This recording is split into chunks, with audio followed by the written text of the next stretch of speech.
proposta milionária, tira jogador do Fluminense. A gente vai falar isso aqui nesse vídeo. O jogador estava na mira do Flu, fecha com outra equipe. Uma proposta financeiramente bem alta, né?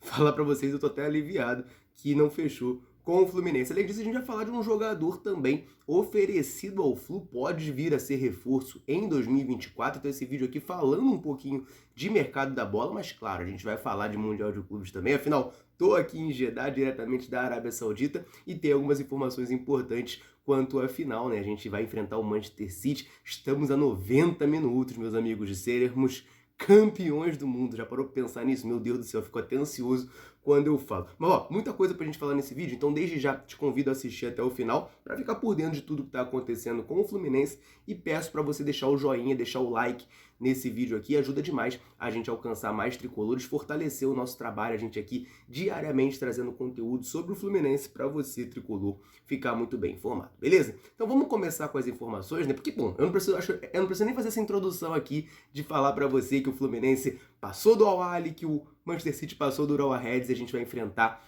o Manchester City na final do Mundial de Clubes. Todo mundo já sabe disso, todo mundo está ansioso para ver não só o Fluminense na final do Mundial, é claro, mas o confronto entre Fernando Diniz e Pepe Guardiola, né? O Diniz, que no começo da carreira era muito comparado com o Guardiola, hoje a gente entende que são estilos antagônicos de futebol, como o próprio Diniz já falou algumas vezes, né? Eu lembro no começo da carreira dele, o pessoal comparava muito com o Guardiola por conta da saída por baixo, os toques curtos, e o Diniz falava que o treinador que ele mais gostava, que ele se inspirava, era o Simeone, do Atlético de Madrid. Eu lembro que a primeira vez que eu ouvi isso, eu fiquei até um pouco chocado, assim, fiquei refletindo bastante, porque eu achava que tinha mais semelhança com o Guardiola. Mas parando para olhar, analisar, de fato é diferente, né? O Diniz aglomera mais os jogadores perto do setor da bola, o Guardiola defende uma coisa mais ali posicional, né? Os jogadores guardam um pouco mais posição. Enfim, Pepe Guardiola, técnico do Manchester City, falou sobre a final, falou um pouquinho ali sobre o planejamento dele para tentar vencer o Fluminense nessa final. Eu tô com a declaração aqui,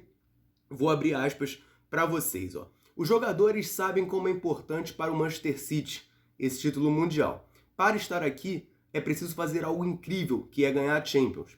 Essa pode ser a única vez que a gente vai jogar uma final na vida. Amanhã, no caso hoje, né, ele deu essa declaração ontem, vou começar a assistir o Fluminense para tentar ter uma boa performance nesse jogo da final. Então, pontos importantes aqui, né? O Guardiola deixando claro que quer ganhar o Mundial de Clubes, naturalmente, né? Acho que ninguém falaria o contrário, mas que está focado nisso, que entende a importância, a magnitude desse torneio, né?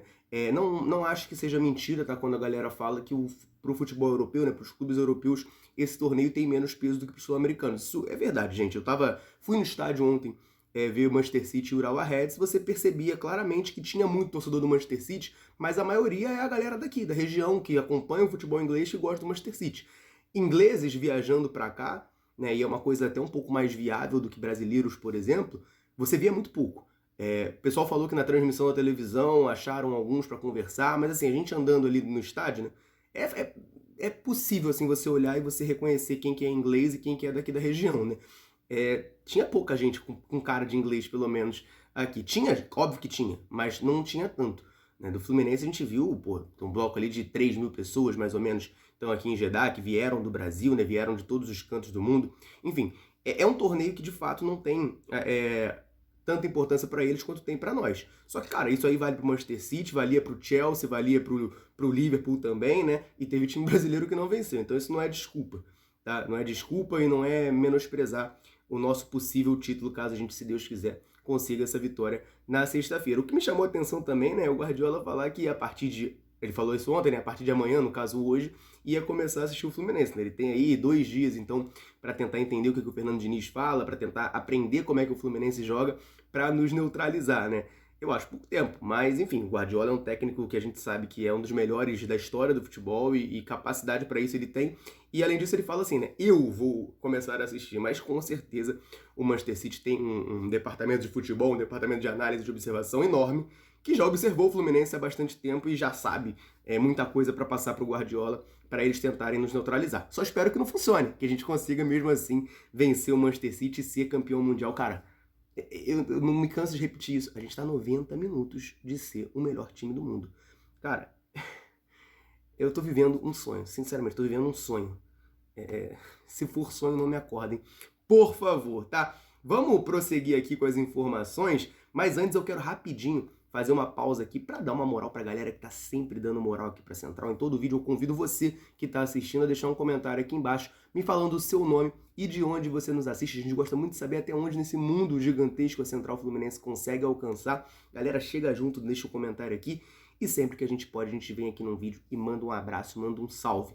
Nesse vídeo aqui, quero mandar um abraço pro Robério de Aracruz, no Espírito Santo, pro Jesus Esteves de Cuiabá, Mato Grosso, Isaías de Itapemirim, no Espírito Santo, para a Guarda Civil de Niterói, ligada aqui no canal, para o Jorge, do Rio de Janeiro, e para o Marcílio, de Rio do Sul, em Santa Catarina. Um abraço para a galera ligada aí na Central e o convite para você que está assistindo. Quer que a gente mande um abraço citando o seu nome aqui em algum vídeo da Central? Deixa um comentário aqui embaixo me falando o seu nome e de onde nos assiste, que assim que possível a gente vai mandar esse salve para você em um vídeo aqui, beleza? Combinado? Então vamos prosseguir com as informações, meus amigos e minhas amigas, porque tem jogador oferecido ao Fluminense, tem jogador que pode acabar pintando no Flu em 2024. Essa informação é do meu amigo Thiago Ferreira, do canal Hora do Flu, falando de goleiro oferecido ao Flu.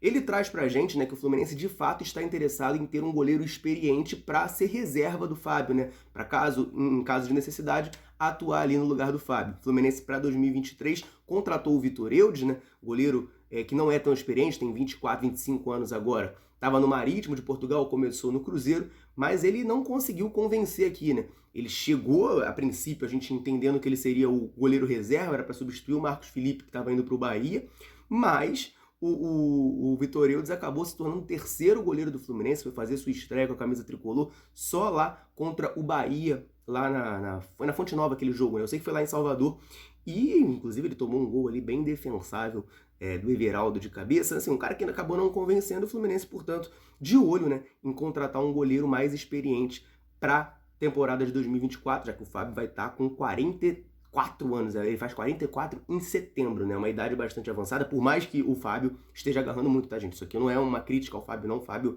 eu considero que ele foi muito bem contra o Al Ahly, salvou o Fluminense, ele vem fazendo uma temporada fantástica, me surpreendeu até, tá?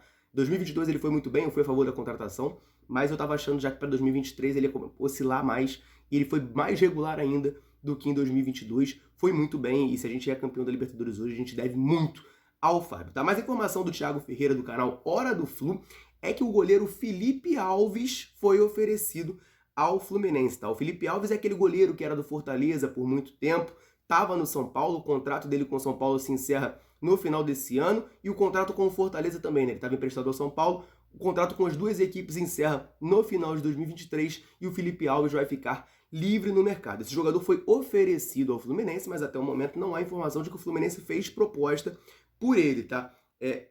O que pesa a favor do Felipe Alves? Ele é um jogador, um goleiro que sempre se destacou, ao meu ver, inclusive, ele se destaca mais por jogar com os pés do que por ser goleiro.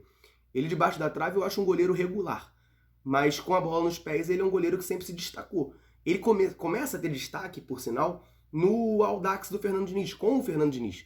O Felipe Alves era aquele goleiro que ia lá na intermediária quase para começar a construir a jogada, né, daquele estilo clássico do Fernando Diniz, mais kamikaze, que hoje em dia no Fluminense ele tá até mais conservador, mais comedido. Mas o Felipe Alves é um goleiro que tem essa característica, né, esse destaque desse jogo com os pés, e está oferecido aí ao Fluminense. A situação vai ser analisada, o Fluminense pode acabar fazendo uma proposta ou não, isso aí ainda não está definido. Repito, até o momento não há informação de proposta do Fluminense pelo jogador, mas é um cara que já trabalhou com o Fernando Diniz, já conhece o modelo, provavelmente tem a confiança do treinador também, então pode ser aí uma opção para reforçar a meta tricolor em 2024. Rapidamente dando minha opinião aqui, não gosto muito do Felipe Alves, tá? Não acho que seja um grande goleiro, não acho que seja o nível de reforço que eu gostaria de ver no Fluminense, mas eu entendo que o Fábio é titular absoluto e dificilmente o Fluminense não vai tentar trazer um goleiro para botar o Fábio no banco. Até porque teria que trazer quem? Quem que hoje no mundo agarra mais que o Fábio?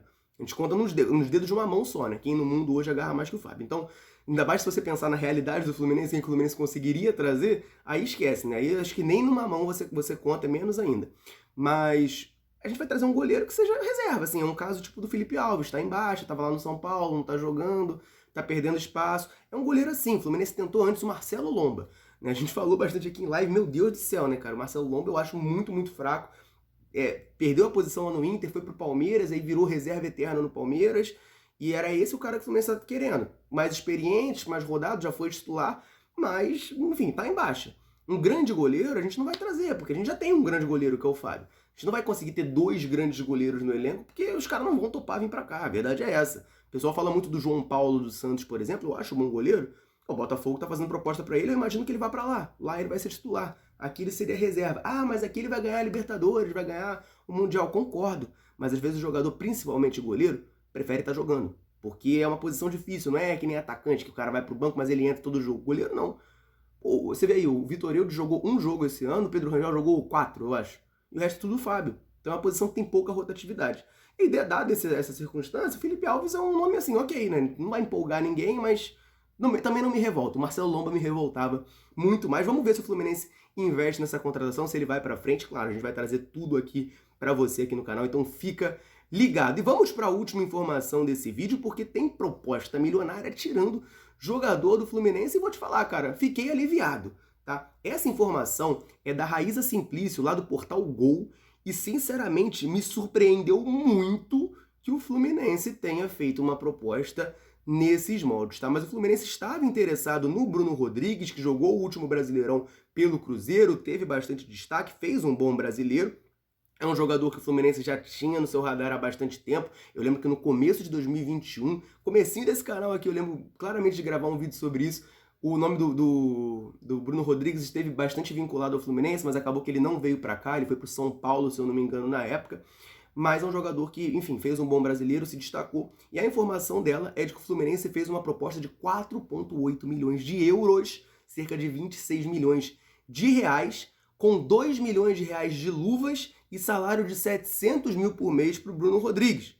Mas, nesse caso, eu acho que é felizmente, porque eu acho muita grana para o Bruno Rodrigues, essa proposta não foi aceita porque o Palmeiras chegou com mais grana e contratou o jogador. O Bahia também estava na mira, fez uma proposta financeiramente parecida com o Fluminense, mas não conseguiu superar. Palmeiras chegou, pagou mais e levou o Bruno Rodrigues, que já foi até anunciado oficialmente como reforço do Palmeiras, então será jogador do Verdão em 2024. O Fluminense segue então na busca de um reforço para essa posição, né? O Bruno Rodrigues é um atacante de lado de campo, ele joga mais pelo lado esquerdo, pode jogar como camisa 9, como centroavante também, mas ele é mais um ponta esquerda daqueles que traz para dentro, finaliza bem, sabe fazer gol. O Fluminense está buscando ainda um jogador nessa posição. A gente tem o Keno ali hoje, mas quando o Keno não consegue jogar, a gente acaba sofrendo um pouco com as faltas de opção, né? O Fluminense acaba botando algum outro jogador para fazer aquela função que não faz como o Keno, né? Por exemplo, o John Kennedy joga muito, mas o John Kennedy jogando aberto na esquerda não é a dele.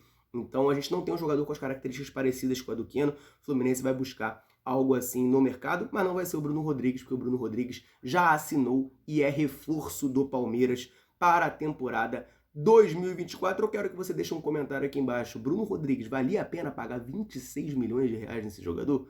Eu acho que não valia, né? Mas deixe seu comentário aí pra gente trocar aquela ideia. Combinado? Eu vou ficando por aqui. Um abraço, saudações tricolores. Tamo junto.